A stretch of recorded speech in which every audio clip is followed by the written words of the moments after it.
Tumela ngithobela sanibonani molweni bhotani lotshani absheng zidosha nezidoshakazi zikaNonkwenkwe zihlala nami ndihlale nawe ungashenxi ungandishina ngomnye umzuzu kuba kaloku ndiyintoni na ngaphandle kwakho. Zidosha, I'm back yet again with another piece of wisdom. Dlondlo ezinkulu makhosi amakhulu thokozani bayede amagwini lisedi khanya ndiyazibulisela bethuna ndizibhodusela mbombozwane zomhlaba apho nikhoyo. Ubuyile umama uNonkwenkwezi. Nkosi once more for tuning in. Guys, let's get into it. Ndifuna uthetha ngantoni namhlanje? Namhlanje ndifuna uthetha ngemimoya.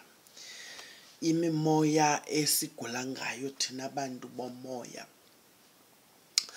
I think some of the things I'm going to say today I've mentioned before, but I do feel like I don't know, today I just woke up inspired to get tonguing, guys. It's almost like it's just after 5.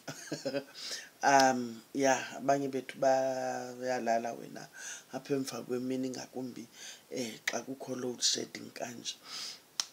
So I woke up inspired, guys, because kweli thongo lam ndivuka ndinethongo, you understand, okanye andiyazi ndizawuthi bekutheni, but ndiyabhabha, you understand, ndihamba phezu kwelizwe, phezu komhlaba, wena zintaba kungamawa, uyeva kusolwandle, ndiyaflowutha nje freely andonwabe yintoni. Ukubona, I know there are a lot of you that have had this dream, this kind of dream. Liphupho elimandi ukufa xa ungelogwala, because liphupho elikubonisa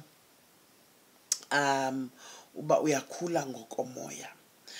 Ukukhula ngokomoya kuthetha ukuthi ngoku umzekelo kweli thongo lam ninzi mani into endiyibonileyo njengoba ndibhabhe emoyeni nje. Basically ngongathi ndiyakrotyiswa into yoba jonga kulams kwenzeka ntoni, jonga phaa kwenzeka ntoni, you understand. My feeling is zizinto zimvumisa ezizayo ezindiziboniswayo. Umoya wam uya uqheliswana ngoku nokuthi izinto ndizibone zingekenzeki, noba isekude umzekelo lo mvumisa izawufika wena ngenye imini. Mhlazane yafika futhi umoya wam uzawukwazi ukukhumbula, okanye mandithi umele bukhumbula into yoba andiqala uyibona okanye aba bantu baze ngento endandikhe ndayiboniswa ngaphambili. So imimoya now eli thongo ke ngoku landenza into yoba makhe ndifuna uthetha ngemimoya esigula ngayo, kwenzela into yoba uzocacelwa, you understand, because abanye benu niyaqhathwa, you understand. Nathi saqhathwa, by the way. Sesithe poropopu nje, it's because siqale ngokuqhathwa. Ithi ke ngoku le nto ndifuna unicacisela ngale mimoya sigula ngayo, ubunintsi bethu okanye abanye ngabanye bethu. Siyawazi mos umoya wethongo lasekhaya, umzekelo intsimbi emhlophe le sigula ngayo, iyintsimbi yasekhaya, yekhaya, it's your next of kin basically, ngabazali bakho, abazali bakho. Kubekho umoya womndawu, sithethile ngomndawu. Khona umndawu wasentabeni, khona umndawu wasemanzini. Uzawuqwalasela into yoba umndawu uthanda uziveza ngethongo lempahla ebomvu, unxiba impahla ebomvu, kuqatywe imbole ebomvu, you understand. Uthanda uphatha izikhala, abantu bakhona baphethe imikhonto, kuyaliwa basically.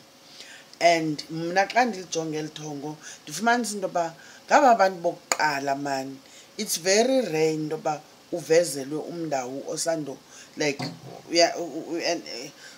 umuntu ongutamkhulu wakho omaziyo. Usually bavela kuthi ingabantu esingabaziyo nobazi, but banelibango banalo kuthi. So bavela benxibe zampahla zibomvu, beqabela emboli ibomvu. It is because ndicinga uba mna sithetha ngamajono okuqala. You understand? Ngela xesha lokuqala kuliwa imfazwe, as a result xa kusithiwa kukho umndawo wasentabeni nomndawo wasemanzini.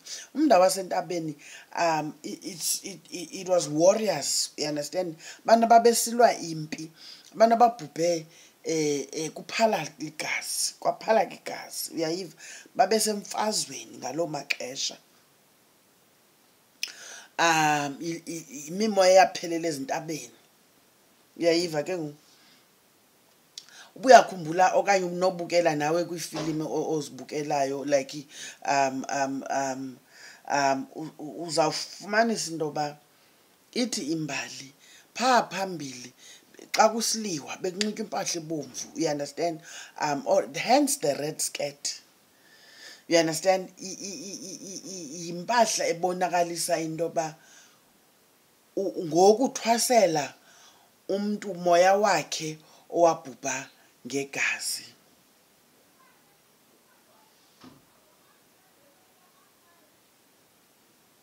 Kwaphala ligazi. Kube khona yathanda ungxola umakhulu. Kube khona le mimoya nithi nina athi umntu indlebe zam by the way, yazi mina I don't like it when people call me gogo. I honestly kuba konje into endiphazamisa, uyangxola umakhulu.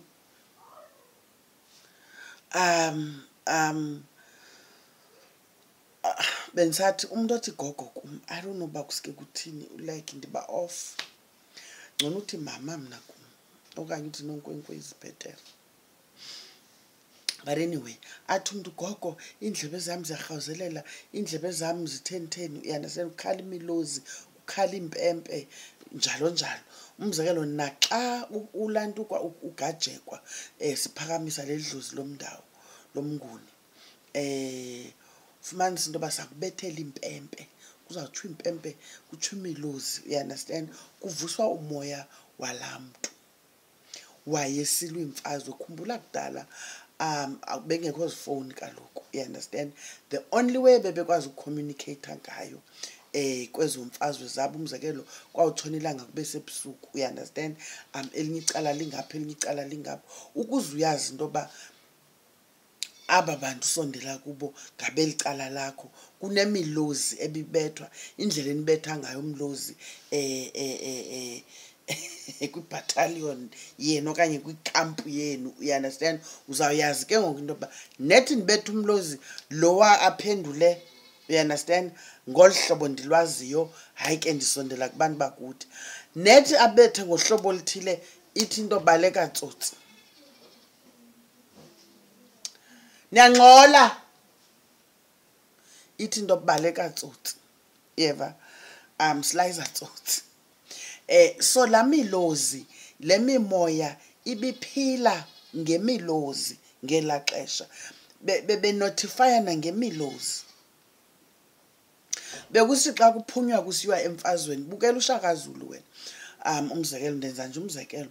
Bekusithi xa kuphunywa kuyo emfazweni nangu uShaka ekhupha ibutho lakhe into yoba makanje kuyolantukwa, kuyoqhwagwa umhlaba othile, you understand?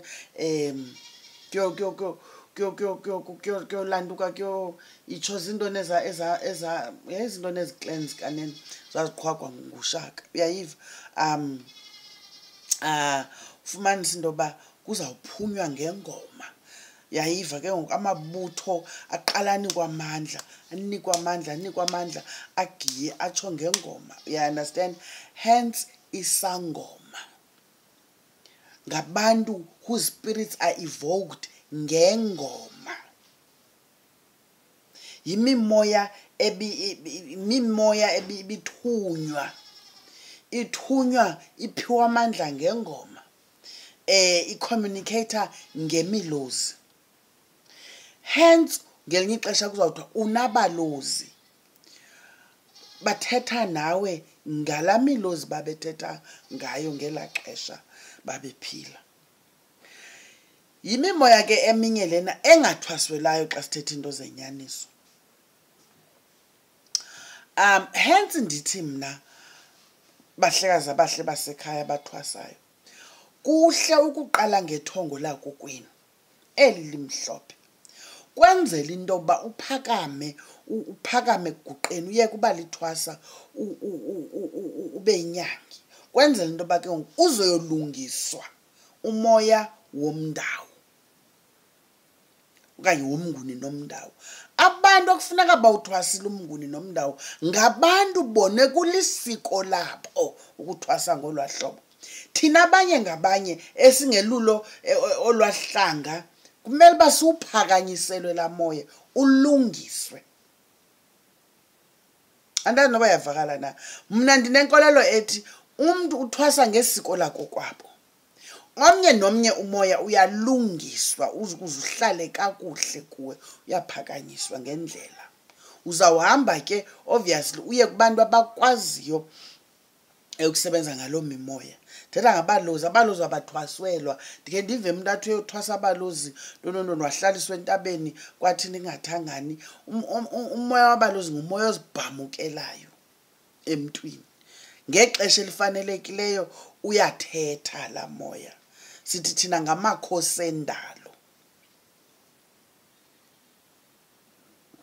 Abe khona ke obviously awokufakelwa.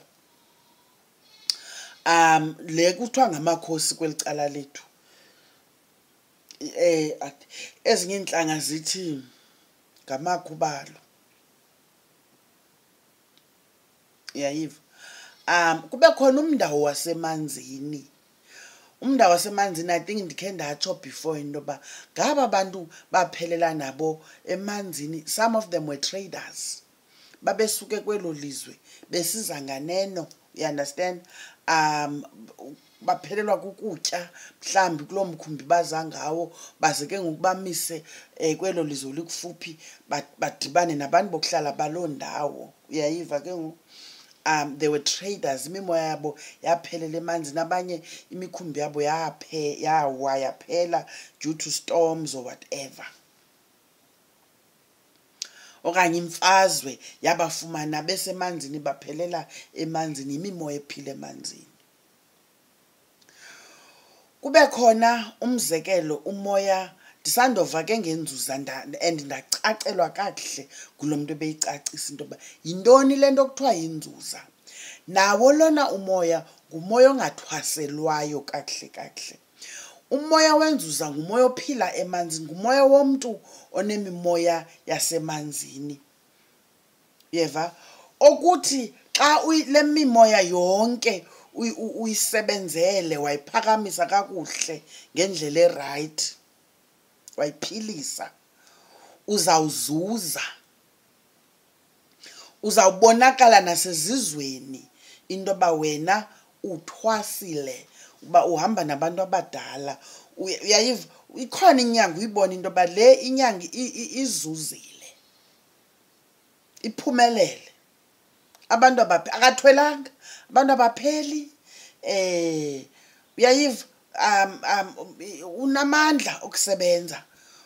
Abantu bayaxola xa beze kuye, indaba bayazifumana nentsebenzo bayaphila. Yinzuza leyo, yindoda emadodeni, inyangi phakathi kwenyangi. Umoya wenzuza ngumoya ongena umuntu osebenzeleyo, obasebenzeleyo abantu bakokwabo, obaphilisileyo ngaphakathi kuye. Xa ufikelele kwixesha lento yoba ngoku abantu bakokweni bathi usebenzile ntombazana, ungenwa ngulaa moya wenzuza. Ubalwe kuluhlu lwenyangi eziphumeleleyo kwerini. Ube inyangi phakathi kwenyangi, hayi into yokudlala. Uyeva iyeza ulibona ulele, andithethi nangochitha ibhunga nomaphipha. Uyayiva unyangi into ebonakalayo kwerini. Moya wenzuza ke lowo. Yeke wena le baza kuxokisa bathini kuthini. Khumbula vele inzuzi yathanda uziveza ngala mhlekazi ndimoyikayo nami lo urhubuluzayo wasemanzini.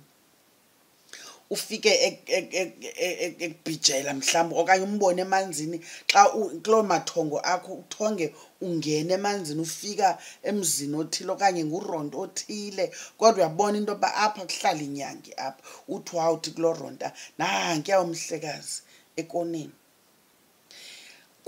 ela thongo likubonisa amandla owabekelweyo unokwenza izinto kakuhle ucoselele.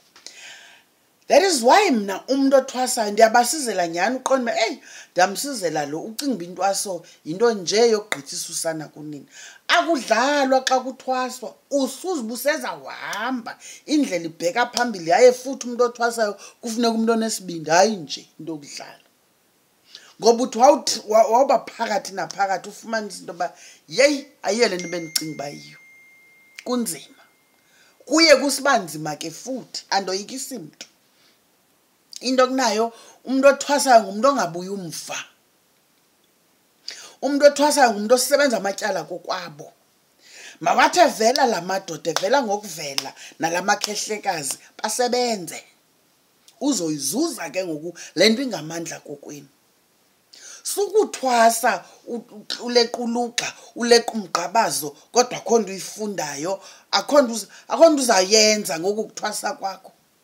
You are wasting your time nexesha labantu abadala.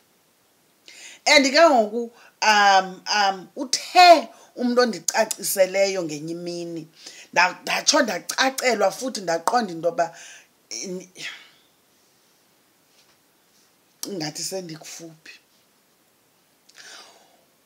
ndihlale ndisiva ngamajaji yeva wathi umntu kubekho amajaji yilaa mimoya singazalaniyo nozalana nayo yile ithi wena khumbula ndidla ngokuthi kwenye yeevidiyo zami ndithi everyone has a purpose. We are all here for a purpose. Akho mntu khaphe omnye. You understand? We are here for a reason. Sonke sithunyiwe silapha nje. Uthwasile ungathwasanga wonke umuntu has their own special spiritual purpose.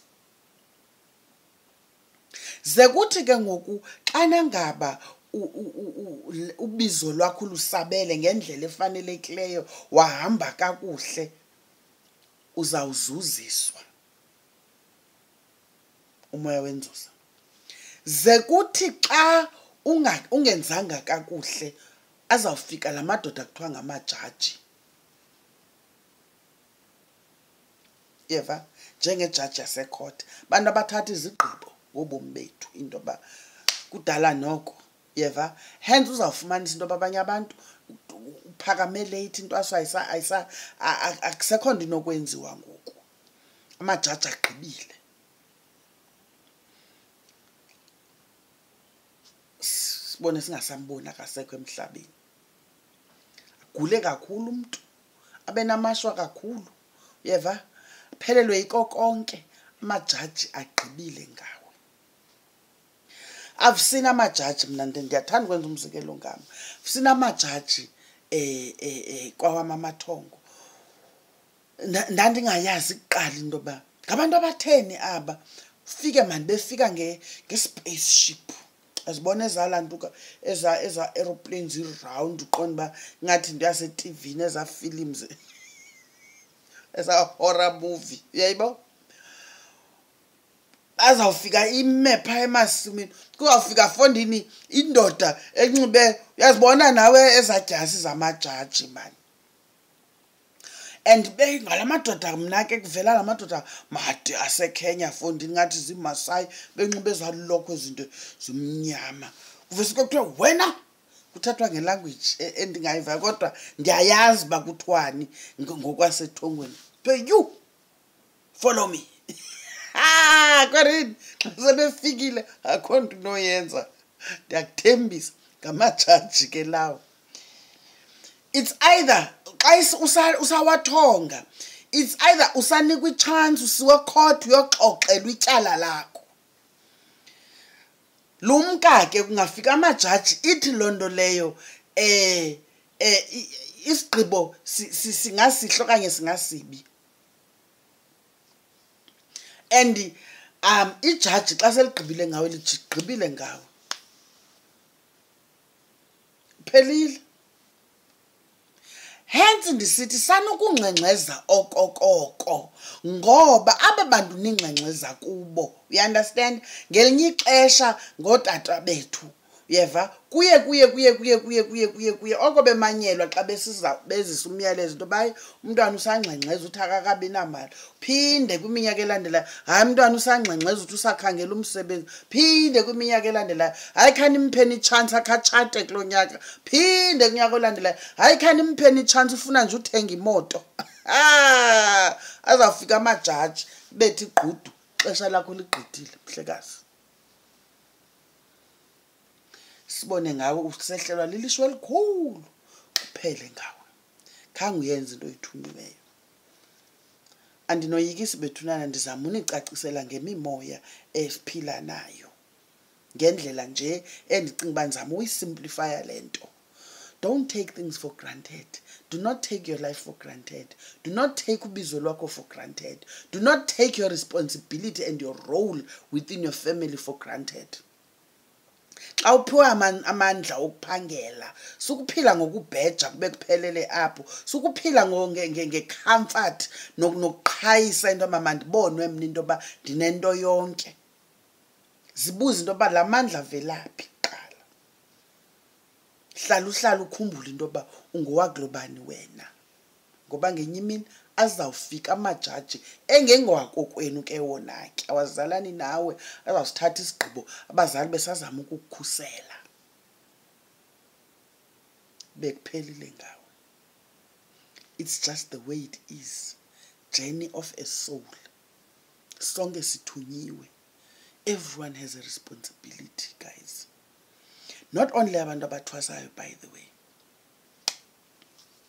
Ndazi noba ndivakele na kodwa ndifuna uyenzani mandiyishiye kule ndawo cima kwini bethunana. It was just me sharing just a piece of food from after ndivuke nethongo bethuna bekuyiloo nto.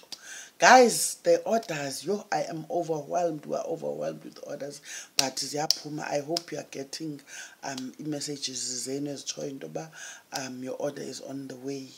Abanye I hope senizifumene bethuna. Jonga, my nails are breaking because kuyasetyenzwa. Yeva, jonga. Busy siyadidiyela. Otherwise, thank you very much for tuning in. Continue sharing and liking the videos. Do like the video because guys, it helps me with the YouTube logarithm. And don't skip the ads because you know they pay the bills. Thank you very much. See you on the next one.